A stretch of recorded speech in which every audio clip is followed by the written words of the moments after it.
السلام علیکم ورحمۃ اللہ وبرکاتہ۔ بہت ہی پیارے مسلمان بھائیوں، بہنوں، بیٹوں اور بیٹیوں، میں غلام مصطفیٰ ہوں۔ اللہ اور اللہ کے رسول کا پیغام لے کر آیا ہوں۔ اللہ رب العالمین مجھے صحیح اچھی بات اچھے طریقے سے کرنے کی توفیق عطا فرمائے اور ہم سب کو اس پر عمل کی توفیق عطا فرمائے۔ اللہ تعالی ہماری کمیاں، کوتاہیاں، غلطیاں معاف فرمائے۔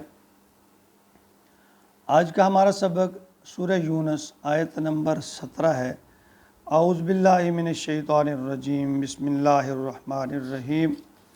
فمن اظلم ممن افترى علی اللہ کذبا او کذب بآیاتہ انہ لا یفلح المجرمون۔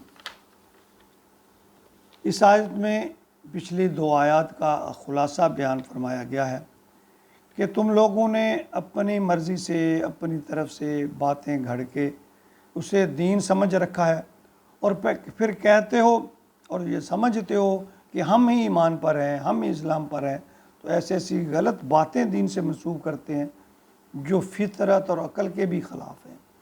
اللہ کے نازل کردہ آیات، نشانیاں اور احکامات کو جھٹلا رہے ہو، اپنی طرف سے بنائے ہوئے اصول، قانون اور ضابطے جو ہیں، یہ من گھڑت نظریات ہیں، ان کی پیروی کر رہے ہیں، تو ایسے میں تم کیسے فلاح پا سکتے ہو؟ لگزات فرما رہی ہیں فمن اظلم ممن افترى علی اللہ کذبا، اس سے بڑھ کر کون ظالم ہو سکتا ہے؟ افطرا جو جھوٹ باندھے اللہ پر، کذبا جھٹلائے، کاذبا اللہ کاذبا جو اللہ کی طرف جھوٹ باندھے، او کذب بآیات اور اللہ کی آیتوں کو جھٹلائے، یعنی اللہ پر جھوٹ باندھے۔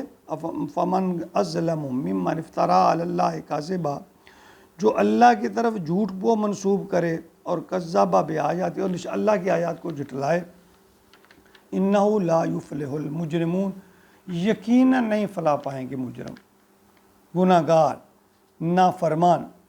یہ بات صرف کفار اور مشرکین مکہ کے لیے تھی۔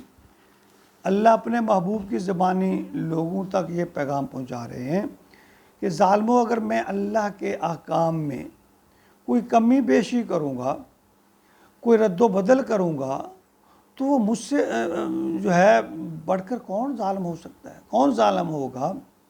کیسے ہو سکتا ہے کہ میں منصب نبوت پر فائز ہو کر اور اللہ کی طرف کو جھوٹی بات منسوب کروں؟ میں کیسے چھٹکارا پاؤں گا؟ کیسے نجات پاؤں گا؟ مجھے اللہ سے کون بچائے گا؟ اسی بات کو مد نظر رکھتے ہوئے ذرا سوچیں، اگر ایک نبی نعوذ باللہ اگر اللہ کے کسی حکم میں یا رد و بدل کرے، ترمیم کرے، وہ سب سے بڑا مجرم ہوگا، اللہ تعالیٰ معاف کرے، وہ فلاح نہیں پا سکتا۔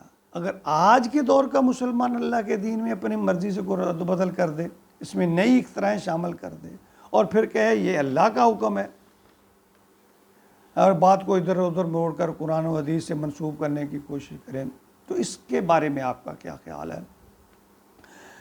یعنی اس سے بڑھ کر ان لوگوں کا کیا بنے گا جو اندھا دھند بغیر سوچے سمجھے ان کی پیروی کیے جائیں گے کہ چونکہ ہمارے بڑے ایسا کہتے ہیں، ہمارے بڑے نے ایسا کیا، اس لیے ہم اس کا انکار نہیں کر سکتے۔ یاد رکھیے، اللہ نے ہر مسلمان پر اس قدر علم کا حصول فرض قرار دیا ہے جس سے وہ حق و باطل، صحیح اور غلط کی تمیز کر سکے۔ اللہ نے ایسا مشکل دین نہیں دیا جو ہم کہیں کہ ہماری سمجھ میں نہیں آتا۔ اگر ایسا مشکل دین ہوتا خدا نہ خواستہ تو انسان کے پاس تو یہ جواز تھا، اللہ میرے دین تو میری سمجھ میں ہی نہیں آیا۔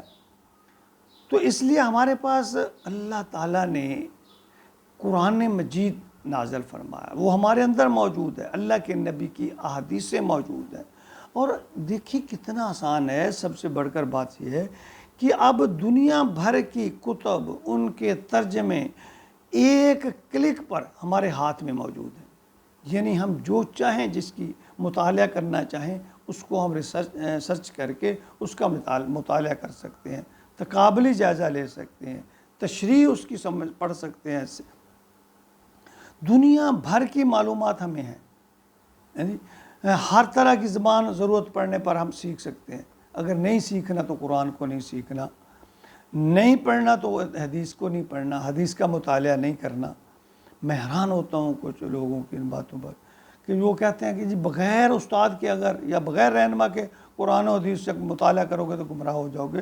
اوے اللہ والو، یہ تو بتاؤ، یہ جو قرآن کا ترجمہ کسی نے کیا ہے، وہ ان پڑھ تھا، وہ جاہل تھا، وہ ذرا نہیں جانتا تھا، یعنی اس نے زندگی اپنی قرآن کا ترجمہ اور تشریح کرنے میں کھپا دی، محنت ساری زندگی لگا دی اس پر، اور اب ہم اس کی بتائی ہوئی بات کو بھی نہ پڑھیں؟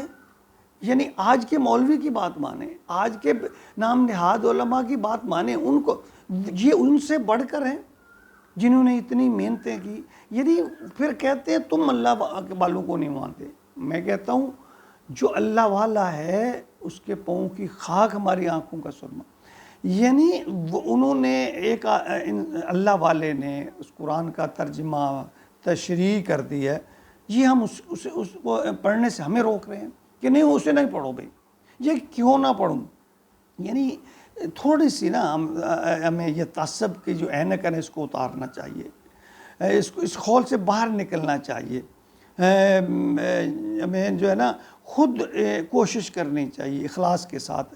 جب ہم سمجھنے کی کوشش کریں گے، اللہ فرماتے ہیں کہ جب انسان میری طرف آنے کی کوشش کرتا ہے میں اس کے لیے ہدایت کے دروازے کھول دوں گا۔ یعنی نیت اور کوشش شرط ہے، اللہ کے رستے پر چلنے کے لیے نیت اور کوشش۔ نیت میں اخلاص ہو کہ یا اللہ میں نے صراط مستقیم تلاش کرنا ہے، اے اللہ میں نے تیرے بتائے ہوئے رستے کی تلاش کرنی ہے، میں نے اپنے نبی کے رستے پر چلنا ہے، طریقے پر چلنا ہے، تو میری رہنمائی فرما۔ پھر تھوڑی بہت کوشش کریں، جب ہم یہ کریں گے اللہ تعالیٰ ہمارے لیے ہدایت کے رستے کھول دیں گے۔ دیکھیں مت زدم زدی، مت ہر درمی، مت فرقہ بازی میں آؤ، یہ ہم اس فرقہ بازی نے ہمیں کہیں کا نہیں چھوڑا، دین میں ایسی چیزیں پیدا کر دیں کہ مسلمان سے دور، نفرتیں، ایک دوسرے کے خلاف تعصب، حسد، جھگڑے، فتوے۔ اللہ تعالیٰ معاف کرے۔